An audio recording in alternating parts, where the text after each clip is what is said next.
ಬರೋಕ್ಕೆ ಶುರುವಾದ್ರು because ನಿಧಾನಕ್ಕೆಲ್ಲ open ಆಗಕ್ಕೆ ಶುರುವಾಗುತ್ತೆ. ಈಗ ಶುರುವಾಯಿತು ವಾಹನಗಳ ಓಡಾಟ. ನಗರದ ಎಲ್ಲ ರಸ್ತೆಗಳಲ್ಲೂ ಕೂಡ ಬೆಳ್ಳಂಬೆಳಗ್ಗೆ ಸಂಚಾರ ಹೆಚ್ಚಳ. Breaking news.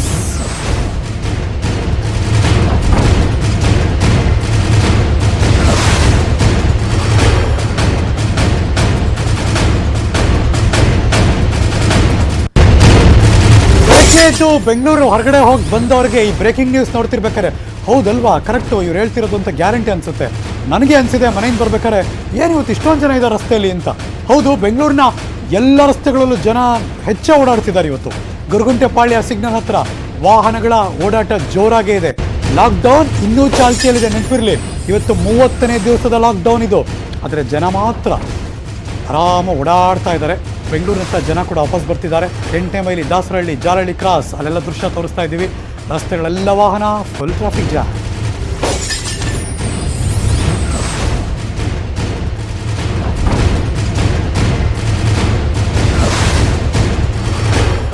Let's go live. ನನ್ನ ಸಹೋದ್ಯೋಗಿ ಮಂಜು ನೇರ ಸಂಪರ್ಕದಲ್ಲಿ ಜಾಯಿನ್ ಆಗ್ತಿದ್ದಾರೆ. ವೆರಿ ಗುಡ್ ಮಾರ್ನಿಂಗ್ ಮಂಜು.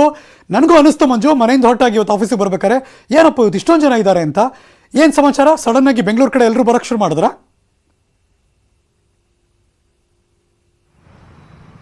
ಎಸ್ ಸರೀಶ್, ಈ ರೀತಿಯಂತ ಚಿತ್ರಣವನ್ನು ನೋಡೋದಕ್ಕೆ ಪ್ರಮುಖವಾದಂತಹ ಕಾರಣ ಅಂದ್ರೆ ಇದು ಸರ್ಕಾರ ಅಂತ ಹೇಳ್ಬೋದು. ಯಾಕಂದ್ರೆ ಲಾಕ್ ಡೌನ್ ಆಗಿದ್ದು ಅನ್ಲಾಕ್ ಮಾಡ್ತೀವಿ ಅನ್ನುವಂತಹ ಒಂದು ಚರ್ಚೆಗಳು ಯಾವಾಗ ಸರ್ಕಾರದ ಮಟ್ಟದಲ್ಲಿ ಗೊತ್ತಾಯ್ತೋ ಆ ಒಂದು ಕ್ಷಣದಿಂದ ಬೆಂಗಳೂರಿನಲ್ಲಿ ವಾಹನಗಳ ಸಂಚಾರ ಕೂಡ ಅಷ್ಟೇ ಜಾಸ್ತಿ ಆಗಿ ಶುರುವಾಗಿರುವಂತಹದ್ದು.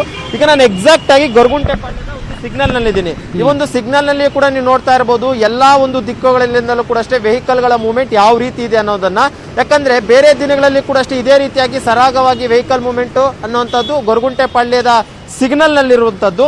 ಜೊತೆಗೆ ಯಾವಾಗ ಸರ್ಕಾರ ಈ ಒಂದು ಅನ್ಲಾಕ್ ಅನ್ನ ಮಾಡ್ತಾ ಇದ್ದೀವಿ 14ನೇ ತಾರೀಕಿನ ಬಳಿಕ ಎಲ್ಲವನ್ನು ಕೂಡ ಅಷ್ಟೇ ನಾವು ಮಾಮೂಲಿಯಾಗಿ ಓಡಾಡೋಕೆ ಅವಕಾಶವನ್ನ ಮಾಡ್ಕೊಡ್ತೀವಿ ಅಂತ ಯಾವಾಗ ಹೇಳ್ತೋ ಈ ಒಂದು ವಿಚಾರ ಕೇಳಿದಂತ ತಕ್ಷಣವೇ ಬೇರೆ ಬೇರೆ ಊರುಗಳಿಗೆ ಹೋಗಿದ್ದಂಥವ್ರೆಲ್ಲರೂ ಕೂಡ ಅಷ್ಟೇ ಅಲ್ಲಿಂದ ವಾಪಸ್ ಬೆಂಗಳೂರಿಗೆ ಬರುವಂತ ಒಂದು ಕೆಲಸವನ್ನ ಈಗಾಗಲೇ ಮಾಡ್ತಿರುವಂತಹದ್ದು. ಜೊತೆಗೆ ಪ್ರಮುಖವಾಗಿ ಈ ಒಂದು ವೆಹಿಕಲ್ ಮೂವ್ಮೆಂಟ್ ಬೆಂಗಳೂರಿನಲ್ಲಿ ಪ್ರತಿಯೊಂದು ರಸ್ತೆಯಲ್ಲಿ ಕೂಡ ಅಷ್ಟೇ ಇದೊಂದು ಕೇವಲ ಗೊರಗುಂಟೆಪಾಳ್ಯ ಯಶವಂತಪುರ ಮಾರ್ಗದಲ್ಲಿ ಬರುವಂತಹ ವೆಹಿಕಲ್ ಮೂವ್ಮೆಂಟ್ ಅಷ್ಟೇ ಅಲ್ಲದೆ ಬೇರೆ ಬೇರೆ ಮಾರ್ಗಗಳಲ್ಲಿಯೂ ಬೇರೆ ಬೇರೆ ಒಂದು ರಸ್ತೆಗಳಲ್ಲಿಯೂ ಕೂಡ ಅಷ್ಟೇ ಇದೇ ರೀತಿಯಾಗಿ ಬೆಳ್ಳಂಬೆಳಿಗ್ಗೆ ವೆಹಿಕಲ್ ಮೂವ್ಮೆಂಟ್ ಇರುವಂತಹದ್ದು. ಜೊತೆಗೆ ಪೊಲೀಸರು ಕೂಡ ಅಷ್ಟೇ ಅಷ್ಟೊಂದು ತಲೆ ಕೆಡಿಸ್ಕೊಂತ ಇಲ್ಲ ಈಗ. ಯಾಕಂದ್ರೆ ಇಷ್ಟು ದಿನ ಪೊಲೀಸರು ಕೂಡ ಅಷ್ಟೇ ವೆಹಿಕಲ್ ಗಳನ್ನು ಚೆಕ್ ಮಾಡುವಂತ ಕೆಲಸವನ್ನು ಮಾಡ್ತಿದ್ರು. ಈಗ ಪೊಲೀಸರು ಯಾವುದೇ ರೀತಿಯಂತ ಒಂದು ವೆಹಿಕಲ್ ಗಳನ್ನು ಕೂಡ ಅಷ್ಟೇ ಚೆಕ್ ಮಾಡಕ್ ಹೋಗ್ತಾ ಇಲ್ಲ. ಇದೇ ಒಂದು ಕಾರಣಕ್ಕೋಸ್ಕರನೇ ಅನ್ಸುತ್ತೆ ಇಷ್ಟೊಂದು ಸಂಖ್ಯೆಯಲ್ಲಿ ವೆಹಿಕಲ್ ಗಳ ಮೂವ್ಮೆಂಟ್ ಕೂಡ ಅಷ್ಟೇ ಬೆಂಗಳೂರಿನಲ್ಲಿ ಇರುವಂತಹದ್ದು. ಈಗ ನೀವು ನೋಡ್ತಾ ಇರಬಹುದು ಯಾವ ರೀತಿಯಾಗಿ ವೆಹಿಕಲ್ ಗಳ ಮೂವ್ಮೆಂಟ್ ಇದೆ ಅನ್ನುವಂಥದ್ದು. ಯಾಕಂದ್ರೆ ಲಗ್ಗೆರೆ ಮಾರ್ಗವಾಗಿ ಬರುವಂತಹ ಒಂದು ವಾಹನಗಳ ಒಂದು ಓಡಾಟವನ್ನು ಕೂಡ ನೋಡ್ತಾ ಇರಬಹುದು. ಸುಮಾರು 1 ಕಿಲೋಮೀಟರ್ ನಷ್ಟು ಕ್ಯೂ ನಿಂತಿದೆ ಈ ಒಂದು ರಸ್ತೆಯಲ್ಲಿ. ಅಂದ್ರೆ ಲಗ್ಗೆರೆ ಮಾರ್ಗವಾಗಿ ಬರುವಂತಹ ರಸ್ತೆಗಳೇ 1 ಕಿಲೋಮೀಟರ್ ನಿಂತಿದ್ರೆ ಇನ್ನು ಬೇರೆ ಬೇರೆ ಮಾರ್ಗದಲ್ಲಿ ಬರುವಂತಹ ರಸ್ತೆಗಳು ಕೂಡ ಅಷ್ಟೇ ಸಾಕಷ್ಟು ಸಂಖ್ಯೆಯಲ್ಲಿ ಇದೇ ರೀತಿಯಂತ ಟ್ರಾಫಿಕ್ ನ ಜಾಮ್ ಇದೆ. ಸರ್ಕಾರ ಇದನ್ನ ಗಂಭೀರವಾಗಿ ಪರಿಗಣಿಸಬೇಕು. ಯಾಕಂದ್ರೆ ಈಗ 5% ಕಡಿಮೆ ಆಗ್ತಾ ಇರುವಂತಹ ಒಂದು ಸಂದರ್ಭದಲ್ಲಿ ಈ ರೀತಿಯಾಗಿ ಜನರು ಓಡಾಟ ಮಾಡೋದಕ್ಕೆ ವೆಹಿಕಲ್ ಓಡಾಟ ಮಾಡೋಕೆ ಬಿಟ್ಟಂತ ವೇಳೆಯಲ್ಲಿ ಮತ್ತೆ ಅದು ಇನ್ಕ್ರೀಸ್ ಆಗುವಂತ ಸಾಧ್ಯತೆಗಳು ದಟ್ಟವಾಗಿರುತ್ತೆ. ಆ ಒಂದು ಕಾರಣಕ್ಕೋಸ್ಕರ ಸರ್ಕಾರ ಸ್ಟ್ರಿಕ್ಟ್ ಆಗಿ ಇದ್ರ ಬಗ್ಗೆ ಗಮನ ಹರಿಸಲೇಬೇಕು. ಅಟ್ಲೀಸ್ಟ್ ಏನು ಲಾಕ್ ಡೌನ್ ಪೀರಿಯಡ್ ಇದೆ ಆ ಒಂದು ಲಾಕ್ ಡೌನ್ ಪೀರಿಯಡ್ ಮುಗಿಯಂತವರೆಗೂ ಕೂಡ ಅಷ್ಟೇ ಅಟ್ಲೀಸ್ಟ್ ವೆಹಿಕಲ್ ಮೂವ್ಮೆಂಟ್ ಕಮ್ಮಿ ಮಾಡಬೇಕು, ಜನರ ಓಡಾಟವನ್ನು ಕೂಡ ಕಮ್ಮಿ ಮಾಡಬೇಕು. ಇಲ್ಲ ಅಂದ್ರೆ ಬಹುತೇಕ ಇಷ್ಟು ದಿನ ಲಾಕ್ ಡೌನ್ ಮಾಡಿದ್ದು ಕೂಡ ಅಷ್ಟೇ ಒಂದು ರೀತಿ ವ್ಯರ್ಥವಾಗುವಂತ ಸಾಧ್ಯತೆಗಳು ಕೂಡ ಅಷ್ಟೇ ದಟ್ಟವಾಗಿರುತ್ತೆ. Harish, thank you so much Manjunath, ಈ ಕ್ಷಣದ ಮಾಹಿತಿಯನ್ನು ಅಪ್ಡೇಟ್ ಮಾಡಿದ್ದಕ್ಕೆ. ಬೆಂಗಳೂರಲ್ಲಿ ಸೋಂಕಿನ ಪ್ರಮಾಣ ಕಡಿಮೆ ಆಗ್ತಾ ಇದೆ. ಬೆಂಗಳೂರಿನಲ್ಲಿ ಕೈಗಾರಿಕೆಗಳಿಗೆ ಅನುಮತಿ ಕೊಟ್ಟಿರುವ ಹಿನ್ನೆಲೆಯಲ್ಲಿ ಯಾಕೆ ಜನ ಬರ್ತಿದ್ದಾರೆ ಅಂದರೆ ಕಾರ್ಮಿಕರು ಯಾರ್ಯಾರು ಬೆಂಗಳೂರಿಂದ ಹೊರಗೋಗಿದ್ರೋ ಅವರೆಲ್ಲರೂ ಈಗ ವಾಪಸ್ ಬರ್ತಿದ್ದಾರೆ. ಹೊಟ್ಟೆಪಾಡು ಸ್ವಾಮಿ ಅವರೆಲ್ಲ ಈ ಥರ ಶುರುವಾದಾಗ ವಾಪಸ್ ಬಂದೇ ಬರ್ತಾರೆ. ಹಾಗಾಗಿ ಬೆಂಗಳೂರಿನಲ್ಲಿ ದೊಡ್ಡ ಮಟ್ಟದಲ್ಲಿ ಜನಸಂಖ್ಯೆ ಕೂಡ ಈಗ ಜಾಸ್ತಿ ಆಯಿತು. ಯಾರ್ಯಾರು ಹೊರಗಡೆ ಹೋಗಿದ್ರೋ ಅವರೆಲ್ಲರೂ ಕೂಡ ಒಳಗೆ ಬರೋಕ್ಕೆ ಶುರುವಾಯಿತು. Breaking news.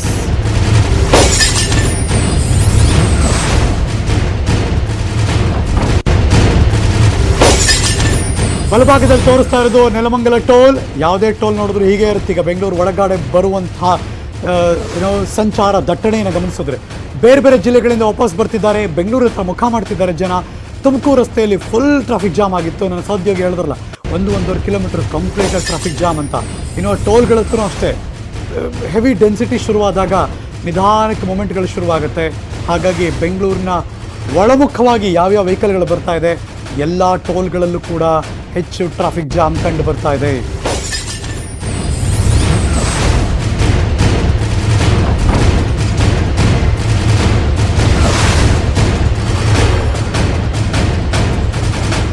ಒಬ್ರ ಇಬ್ರ ಲಕ್ಷಾಂತರ ಜನ ಒಳಗೆ ಬರ್ತಾ ಇದ್ದಾರೆ. ಈಗಂತೂ ತುಂಬ ಕೇರ್ಫುಲ್ ಆಗಿರಬೇಕು. 5% ಬಾರ್ಡರ್ನಲ್ಲಿ ಇದ್ದೀವಿ, ಯಾಮಾರಿದ್ರೆ ಇನ್ನೇನೋ ಆಗ್ಬಿಡುತ್ತೆ. ಸೊ ಹಾಗಾಗಿ ಎಲ್ಲರೂ ಕೂಡ ಅಲರ್ಟ್ ಆಗಿರೋಣ, ಹುಷಾರಾಗಿರೋಣ.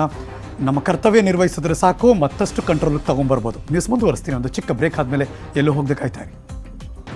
1, 2, 3 big breaking.